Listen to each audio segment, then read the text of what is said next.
Hi, I'm Neil Druckmann, creative director. And I'm Troy Baker. I played Joel. And I'm Ashley Johnson, and I play Ellie. So first cinematic here. You'll see as we get to the end, I mean, this opening image, we wanted to match what we did at the end with image of Ellie. Tommy, listen to me. He is the contract. I think it's such an interesting thing to start off with, not only in the past, but also to start off basically. Yeah, that's one of the things we were discussing as we're iterating on this opening sequence, because it used to be, it was all seen through Joel's eyes. But then it became a lot more interesting to think of it as you're seeing it through Sarah's eyes, because Sarah is really kind of, the whole game is about this relationship between Joel and Ellie, but here Sarah is kind of embodies what their relationship is going to eventually become. And that was probably one of the hardest roles to cast too, with Sarah. Yeah. There were a lot of people that came in, and I love that this scene was, that was one of the audition scenes. And it was so amazing when Hannah came in that it just, I mean, what you're seeing right now, that was the chemistry, and she was amazing. It's like kind of like a younger Dakota Fanning. Just there's an old soul behind those eyes. Yeah, and she could turn it on and off between each take. Yeah, it was crazy. Yeah, she was crazy. She's amazing. It's always a little awkward, right? You have a 12-year-old someone on the set, and you're doing this pretty dark stuff. Especially with the way that we work, too. All right, let's hold off on some of the jokes today, guys. Good. You started helping out with the mortgage then. Yeah, you wish. And this piece of music, actually, we were struggling to find which piece to play here. And then Gustavo wrote this thing for the VGAs just to play before we show the trailer. And right away I heard it, I was like, that's got to go in the opening. This is the theme kind of like the relationship between Joel and his daughter that later becomes the theme between Joel and Ellie. Hallican Drops, Pelican Drops. the name of the band on her T-shirt. And where did you get that? My daughter came up with that. My 2.5-year-old daughter named one of her dolls that. And we're searching for a name for a band. I'm like, I got a name for a band.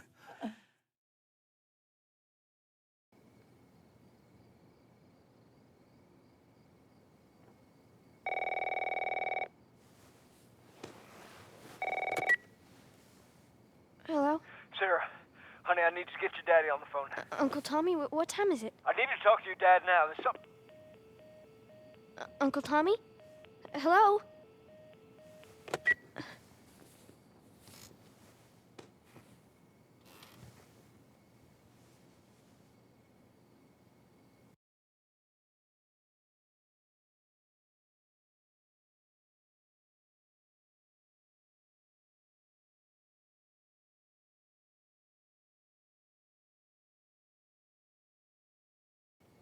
What was that all about?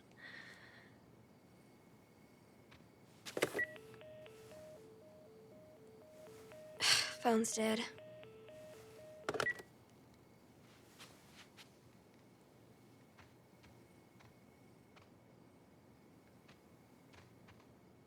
Oh, dang it.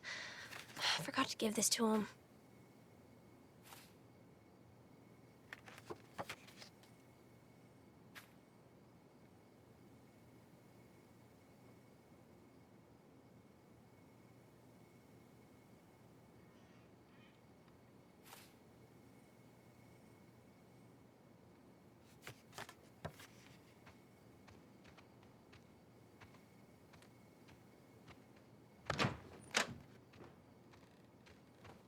Dad?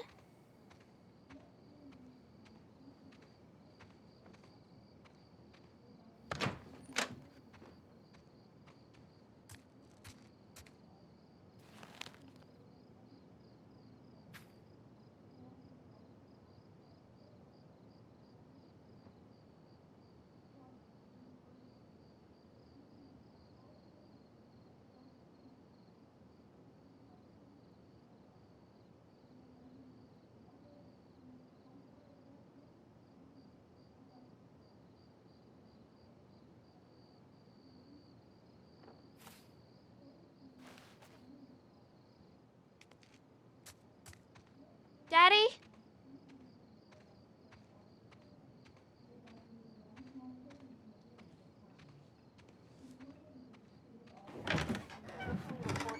You in here? To be somehow connected to the nationwide Where the heck pandemic. are you? We've received reports that victims afflicted with the infection show That's signs nearby. of increased aggression and Move everybody out of here now. There's a gas leak. There seems to be some commotion coming from Get the hell out of here! What was that? Oh, God. Dad?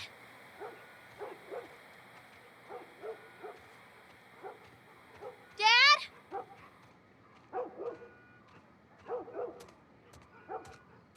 What is going on?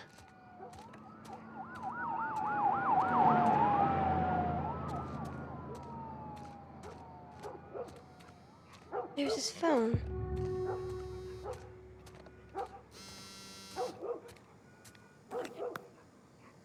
Eight missed calls. Where the hell are you? Call me on my way.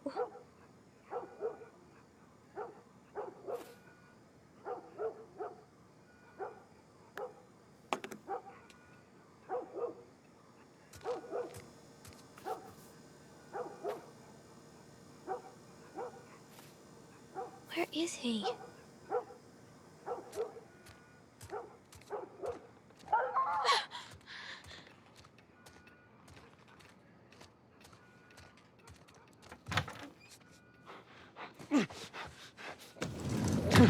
There you are. Sarah, are you okay?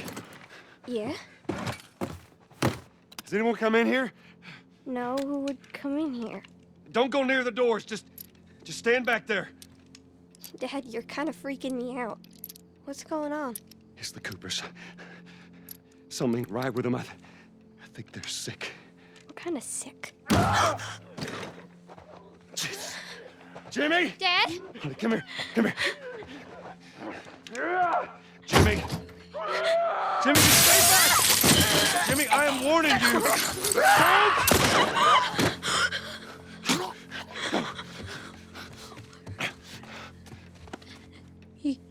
You shot him. Sarah, I saw him this morning. listen to me. There is something bad going on. And we have got to get out of here. Do you understand me? Yeah. Tommy, come on. Come on. Where the hell you been? You have any idea what's going on out there? I got some notion. Holy shit. What in there? You got blood all over It you. ain't mine. Let's just get out of here. This ain't half the people in the city lost their minds. Can we just please go? Some sort of parasite or something. You gonna tell me what happened? Later. Hey, Sarah. How you holding up, honey? I'm fine. Can we hear what's on the radio? Yeah, sure thing. Thanks. No cell phone, no radio. Yeah, we're doing great. A minute ago, newsman wouldn't shut up. They say where to go? They said, Army's put up roadblocks on the highway. No getting into Travis County. We need to get the hell out. Take 71. 71, that's where I'm headed. Did they say how many are dead? Probably a lot. They found this one family all mangled inside their Tommy. house. Right. I'm sorry.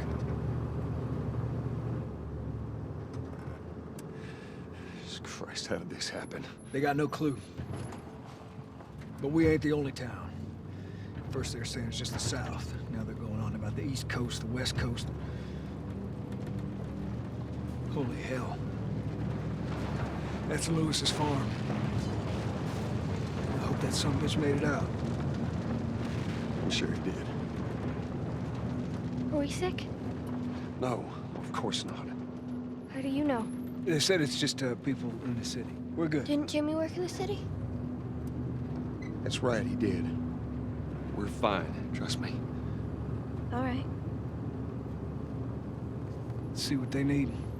Who do you think you're doing? Keep driving. They got a kid, Joel. So do we. But we have room. Keep driving, Tommy. Stop! You ain't seen what I seen. Someone else will come along. Should have helped him.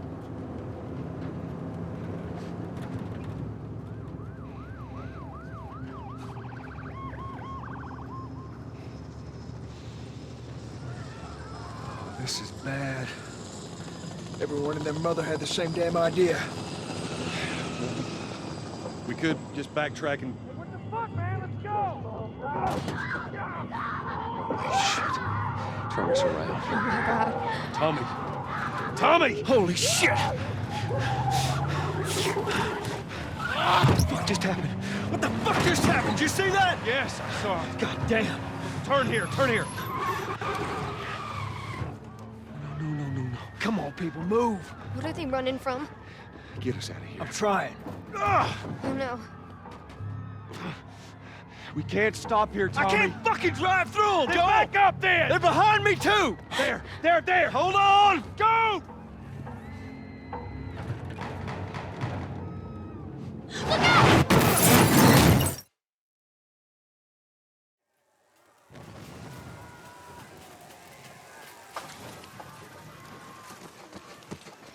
Daddy?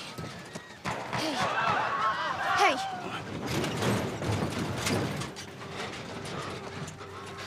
Get back, baby. Get back.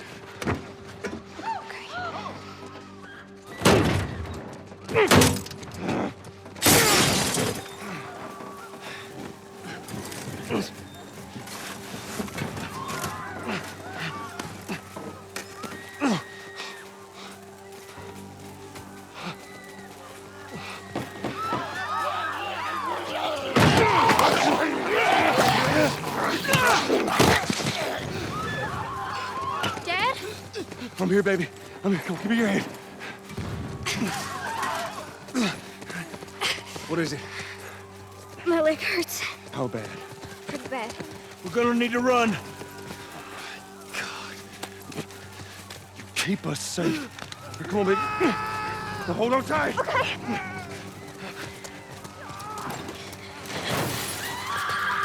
Daddy, I'm scared. Just keep your eyes closed, honey. Go!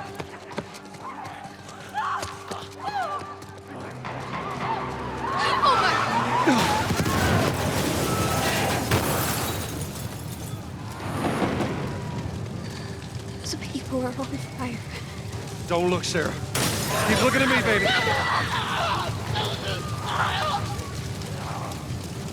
Over there! We're gonna get out of this. I promise.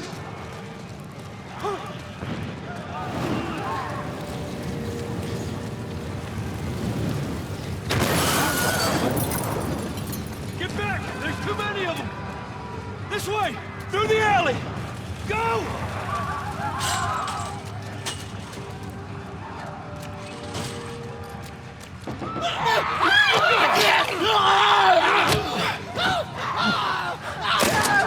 He's dead!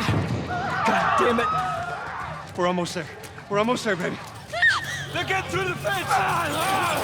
Keep going! Find your way out of here! Come on! Go! Move it!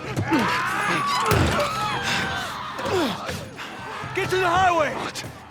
Go! You got Sarah! I can outrun them! Uncle Tommy? I will meet you there. Hurry! Daddy, we can't leave him. He's gonna be fine. We're almost there.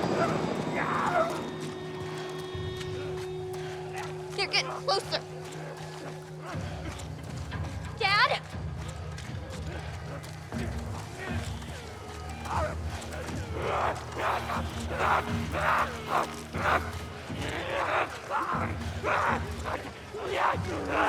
So this is gonna be the first time that I've ever seen this scene. This was one specifically that I really didn't want to once we did it. And when we first talked about doing this, in the very, very beginning, I knew this scene was gonna come. And it was, I told you, I was like, give me a heads up when this day comes, because it's not gonna be a good one. Well, the thing with this scene, it's a super difficult scene to shoot. The first time we shot it, we did like at least 15 takes or something crazy like that. And then we thought we had it in the can. And Well, I thought, well, no, we all thought. We thought we came back to work and we started putting it in. And for me, there was just something that was, I felt like we could convey the same amount of emotion with less. yeah. And it was a hard thing to tell Troy because everybody put so much into it. And it's like, we got to do it again. Well, I remember that We got to day come back to this. when you came back and you told me that we have to do this again. Obviously, you know, you'll see why what we're talking about. But this is the defining moment for Joel. This is where he draws that line in the sand where he has few moral lines left to cross. I'm so amazed with how well Hannah did, and Yeah, I mean, it was difficult to watch just on the mocap stage, and we actually had people after a few takes leave the set. They're like, I can't watch this anymore, and they just took off. But from a story standpoint, it's so important to show just what the violence does and how it like rips apart this family.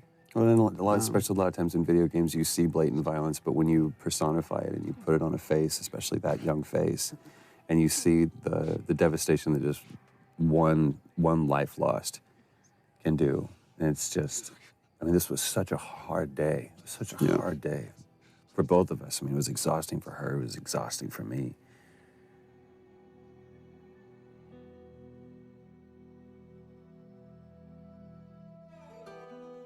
So the opening credits, the thing with the opening, initially we didn't want to do opening credits, we didn't even have the idea for this, but the jump felt too sudden to go from Sarah dying to then 20 years later. And making up. We found that when people watch it in succession, they're not paying attention when we start introducing Tess in the world because they're still recovering from Sarah dying. So we're like, okay, well, let's have this opening sequence that can kind of help bridge the gap.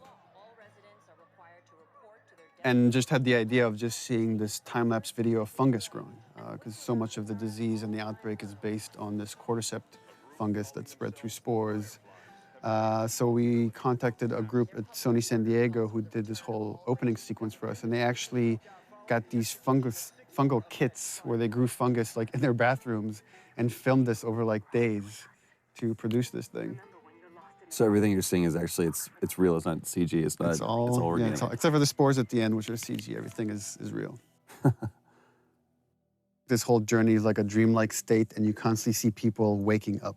And you see this multiple time with Joel, and it's as if he's like remembering the past. He's always having these bad dreams throughout the game.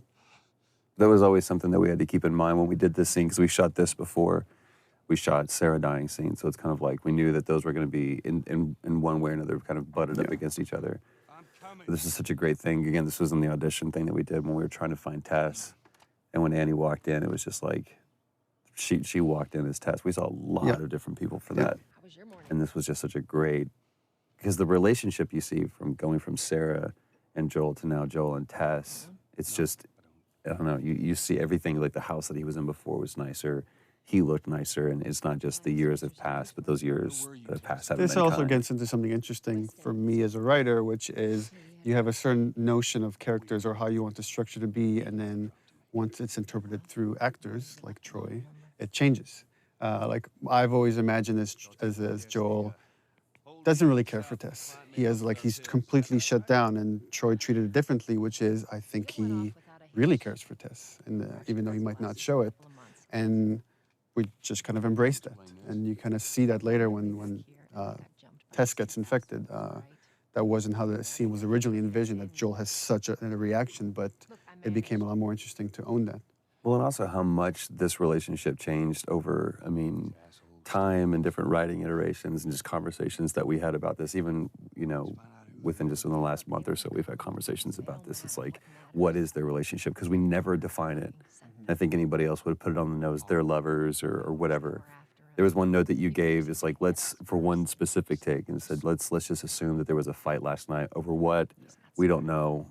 This is that moment afterwards. So it was like this awkward tension between the two of us. But there's no like loving embrace, there's no kiss that Joel and Tess have.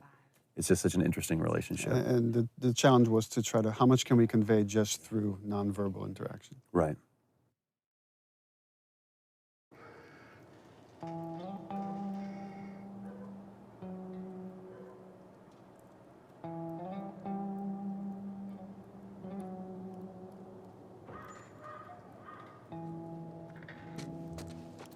The checkpoint's still open.